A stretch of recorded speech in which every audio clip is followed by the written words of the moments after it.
అమెరికాలో మనకు weather report అనేది అసలెప్పుడు ఎలా ఉంటదో తెలీదు. మనం ఎప్పుడు చూసుకోవాలనుకున్నా మన ఫోన్‌లోనే అప్‌డేట్ అవుతూ ఉంటది.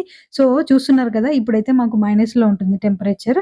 అంత మైనస్‌లో గూడా అసలు ఎలా ఉంటున్నారు అని చాలా మందికి డౌట్ ఉంటది కదా! అసలు చాలా ఇబ్బంది పడుతుంటారు అని.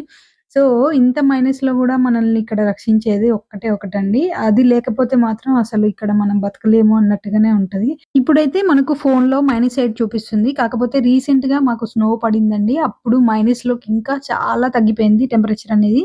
అప్పుడు మనల్ని రక్షించేవి ఇవే అండి. వీటిని ఎయిర్ వెంట్స్ అంటారు.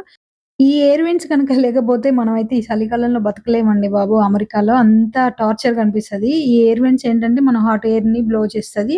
ఇవేంటంటే ప్రతి రూమ్‌కి అటాచ్డ్ ఉంటాయండి. ఈ ఎయిర్ వెంట్స్ అనేవి. మనకు కిచెన్‌లో గాని, హాల్‌లో గాని, బెడ్‌రూమ్‌లో గాని, మనకు వాష్‌రూమ్‌లో కూడా ఉంటాయండి. సో, అందువల్ల మనకసలు టెంపరేచర్ అనేది బయట ఎలా ఉందో గూడా మనకు అంత తెలీదు. ఇంట్లో ఉంటే అంత వెచ్చగా ఉంటుంది చలికాలంలో. సో, ఇది మనకు ఈ ఎయిర్ వెంట్స్‌ని మానిటర్ చేసేది. దీన్ని థర్మోస్టాట్ అంటారు.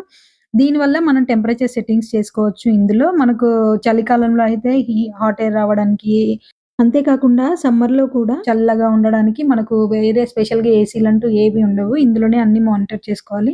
ఇందులో అన్ని ఆప్షన్స్ ఇస్తారు. మనకు మెయిన్‌గా కావాల్సినయి ఏంటంటే heat setting or cool setting రెండిట్లో ఏదో ఒకటి. ఇప్పుడు ఎలాగో చలికాలం కాబట్టి మేమైతే హీట్ సెట్టింగ్ పెట్టుకున్నాము. నేనైతే కూల్ సెట్టింగ్ కూడా చూపిస్తున్నాను. జస్ట్ ఇక్కడ మోడ్ ఆఫ్ సెట్టింగ్ మనం ప్రెస్ చేస్తే మనకు హీటా, కోల్డా లేదంటే ఏ టెంపరేచర్ సెట్టింగ్ అనేది చేసుకోవచ్చు. ఫ్యాన్ అని ఆటోమేటిక్‌గా లేకపోతే నార్మల్‌గా మనం సెట్ చేసుకోవచ్చా అని అన్ని సెట్టింగ్స్ ఉంటాయి.